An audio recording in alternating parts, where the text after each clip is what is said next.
سوگوارے ہی خلدے بری میں جائیں گے غم حسین میں آنسو جو ہم بہائیں گے غم حسین میں آنسو جو ہم بہائیں گے میرے حسین کے ماتم کو روکنے والے میرے حسین کے ماتم کو روکنے والے رسول پاک کو کیسے یہ منہ دکھائیں گے غم حسین میں آنسو جو ہم بہائیں گے غم حسین میں آنسو جو ہم بہائیں گے بطول ہوگی ناراضی علی بھی ہوں گے خفا بطول ہوگی ناراضی علی بھی ہوں گے خفا وہ دو شبیر کے جنت کی بو نہ پائیں گے غم حسین میں آنسو جو ہم بہائیں گے غم حسین میں آنسو جو ہم بہائیں گے ذرا امام کو آنے کو دو جہاں والوں ذرا امام کو آنے کو دو جہاں والوں ستم تمہارے سبھی ہم انہیں بتائیں گے غم حسین میں آنسو جو ہم بہائیں گے غم حسین میں آنسو جو ہم بہائیں گے سدا یہ ہوگی مجالس کریں گے ہم ماتم سدا یہ ہوگی مجالس کریں گے ہم ماتم علم عباس کا سرور یوں ہی اٹھائیں گے غم حسین میں آنسو جو ہم بہائیں گے غم حسین میں آنسو جو ہم بہائیں گے میرے حسین کے ماتم کو روکنے والے رسول پاک کو کیسے یہ منہ دکھائیں گے غم حسین میں آنسو جو ہم بہائیں گے غم حسین میں آنسو جو ہم بہائیں گے بروز حشر ہمارے یہ کام آئیں گے غم حسین میں آنسو یا جو ہم بہائیں گے یا حسین یا حسین یا حسین یا حسین یا حسین پکارتے جاؤ حسین ابن علی کو پکارتے جاؤ حسین ابن علی کو پکارتے جاؤ حسین ابن علی کو پکارتے جاؤ حسین ابن علی کو پکارتے جاؤ حسین ابن علی کو پکارتے جاؤ قدم قدم پہ مقدر سوارتے جاؤ حسین ابن علی کو پکارتے جاؤ حسین ابن علی کو پکارتے جاؤ حسین وہ کہ جو صرف رسول اطہر ہے حسین وہ کہ جو صرف رسول اطہر ہے حسین وہ کہ جو نور نگاہ حیدر ہے حسین وہ کہ جو نور نگاہ حیدر ہے حسین وہ کہ جو بنت نبی کا دلبر ہے حسین ابن علی کو पुकारते जाओ, हुसैन इब्ने अली को पुकारते जाओ, हुसैन इब्ने अली को पुकारते जाओ, हुसैन इब्ने अली को पुकारते जाओ। जो हक के वास्ते गर्दन कटा दिया वो हुसैन, जो हक के वास्ते गर्दन कटा दिया वो हुसैन, जो तख्त ताज को ठोकर लगा दिया वो हुसैन, जो तख्त ताज को ठोकर लगा दिया वो हुसैन, हुकूमतों के जो नीचे निकाह दिया वो हुसैन, हुसैन इब्ने अली को पुकारते जाओ, हुसैन इब्ने अली को पुकारते जाओ, हुसैन इब्ने अली को पुकारते जाओ, हुसैन इब्ने अली को पुकारते जाओ। मिले हुसैन तो बंदे को हक की जात मिली, मिले हुसैन तो बंदे को हक की जात मिली, मिले हुसैन तो इस्लाम को हयात मिली, मिले हुसैन तो इस्लाम को हयात मिली, जिसे हुसैन मिले उसको कायनात मिली, हुसैन इब्ने अली को पुकारते जाओ, हुसैन इब्ने अली को पुकारते जाओ, हुसैन इब्ने अली को पुकारते जाओ, हुसैन इब्ने अली को पुकारते जाओ। बड़ी खुशी से जो अकबर को दे दिया वो हुसैन, बड़ी खुशी से जो अकबर को दे दिया वो हुसैन, जो अपने हाथों पे अकबर को दे दिया वो हुसैन, जो अपने हाथों को अकबर को दे दिया वो हुसैन, नमाज असर में जो सर को दे दिया वो हुसैन, इब्ने अली को पुकारते जाओ, हुसैन इब्ने अली को पुकारते जाओ, हुसैन इब्ने अली को पुकारते जाओ, हुसैन इब्ने अली को पुकारते जाओ। सरे गुरूर हुकूमत चुका दिया इसने, सरे गुरूर हुकूमत चुका दिया इसने, यजीदियत को ठिकाने लगा दिया इसने, यजीदियत को ठिकाने लगा दिया इसने, जहाँ को सब्र का जौहर दिखा दिया इसने, हुसैन इब्ने अली को पुकारते जाओ, हुसैन इब्ने अली को पुकारते जाओ, हुसैन इब्ने अली को पुकारते जाओ, हुसैन इब्ने अली को पुकारते जाओ। बनो हुसैन के मेहमान हुर्र जर्री का, बनो हुसैन के मेहमान हुर्र जर्री का, खड़ा खड़े न सुनो नारा अजनबी की तरह, खड़े खड़े न सुनो नारा अजनबी की तरह, चढ़ाओ फूल अकीदत की लोखली की तरह, हुसैन इब्ने अली को बनाए जाओ, हुसैन इब्ने अली को पुकारते जाओ, हुसैन इब्ने अली को पुकारते जाओ, हुसैन इब्ने अली को पुकारते जाओ, हुसैन इब्ने अली को पुकारते जाओ। जो आज आल को छोड़े वो कल करे न गिले, जो आज आल को छोड़े वो कल करे न गिले, के दारे पानी के मिलते हैं अकीबत में सिले, के दारे पानी के मिलते हैं अकीबत में सिले, खुशा नसीब जो मिलता खुशा नसीब जो मिर्जा को अलग मिले, हुसैन इब्ने अली को पुकारते जाओ, हुसैन इब्ने अली को पुकारते जाओ, कदम कदम पे मुकद्दर सवारते जाओ, हुसैन इब्ने अली को पुकारते जाओ, हुसैन इब्ने अली को पुकारते जाओ, हुसैन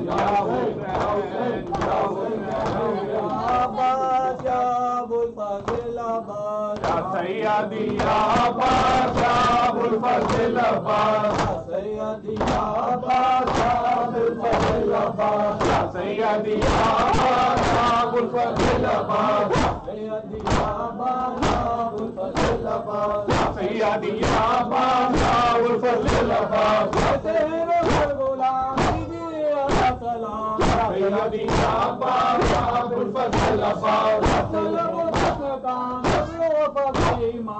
सैयदी आबाद शाहुल फज़ल आबाद, सैयदी आबाद शाहुल फज़ल आबाद, सैयदी पानी बाबा, सैयदी आबाद शाहुल फज़ल आबाद, सैयदी आबाद शाहुल फज़ल आबाद, मेरे बाबा चांदी जिंदाबाद, सैयदी आबाद शाहुल फज़ल سیدی یا بادشاہ ابوالفضل عباس سونا ہو بچودا ٹوٹ گئی تکیا سیدی یا بادشاہ ابوالفضل عباس سیدی یا بادشاہ ابوالفضل عباس کون ڈر باندھا کہ سکینہ کو آپ سیدی یا بادشاہ ابوالفضل عباس سیدی یا بادشاہ ابوالفضل عباس ہاتھوں سے تھامے کمر بنے کھڑے ہیں حسین سیدی یا بادشاہ ابوالفضل عباس سیدی یا بادشاہ ابوالفضل عباس دونوں کے سیطانیاں کرتی ہیں کہنے میں بہن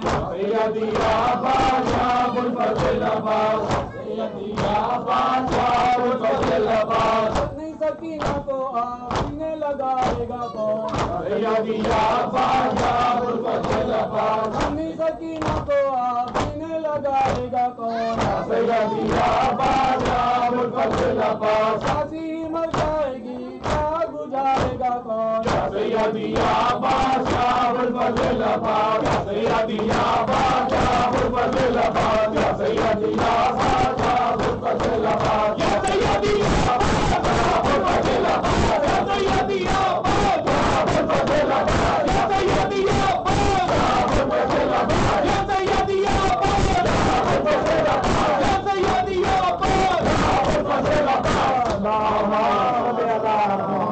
Before we do the ziyarat, want to remind tomorrow there will be an ambulance outside for the blood drive.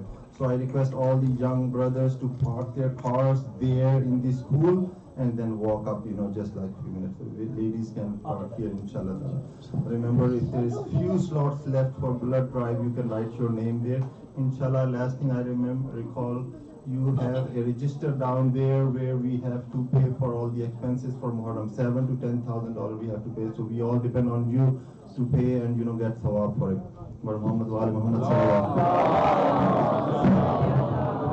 الرحمن الرحیم السلام علیک یا ابا عبداللہ وعلى الأرواح التي هلت بفنائك عليك مني سلام الله أبدا ما بكيت بكي الليل والنهار ولا جعله الله آخر العهد مني لزيارتكم السلام على الحسين وعلى علي بن الحسين وعلى أولاد الحسين وعلى أصحاب الحسين رحمة الله وبركاته السلام عليك يا غريب الغرباء السلام علیکم یا معین الضعفاء والفقراء السلام علیکم سلطان علی بن موسیٰ رضا ورحمۃ اللہ وبرکاتہ السلام علیکم یا صاحب عصر والزمان الامان الامان الامان من فتنة الزمان السلام علیکم یا خلیفۃ الرحمن السلام علیکم امام الانس والجان السلام علیکم یا شریک القرآن السلام علیکم یا مظہر الایمان السلام علیکم امام زمانہ ھذا عجل اللہ فرجک وسهل اللہ مخرجک السلام علیکم ورحمۃ اللہ وبرکاتہ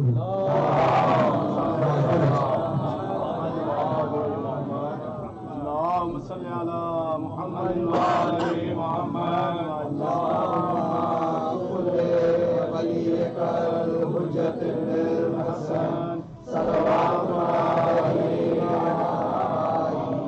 في هذه الساعة كل ساعة وليا وحافظا وقائدا وناصرا ودليلا وعينا حتى تسكنه ونمتعه فيها طويلا اللهم صل على محمد وآل محمد وأجل فرجه رب جہاں پنجتن پاک کا صدقہ اس قوم کا دامن غم شبیر سے بھر دے بچوں کو عطا کر علی اصغر کو تبصرہ بوڑھوں کو حبیب ابن مظاہر کی نظر دے کمسم کو ملے اول ولائے اون محمد ہر ایک جو ماں کو علی اکبر کا جگر دے ماؤں کو عطا کر ثانی زہرا کا سلیقہ بہنوں کو سکینہ کی دعاؤں کا ارشد دے مولا تجھے زینب کی اسیری کی قسم ہے بجر مسیروں کو رہائی کی خبر دے مفلس پہ زولال و جواہر کی ہو بارش مقروض کا ہر قرض ادا غیب سے کر دے جو دین کے کام آئے وہ اولاد عطا کر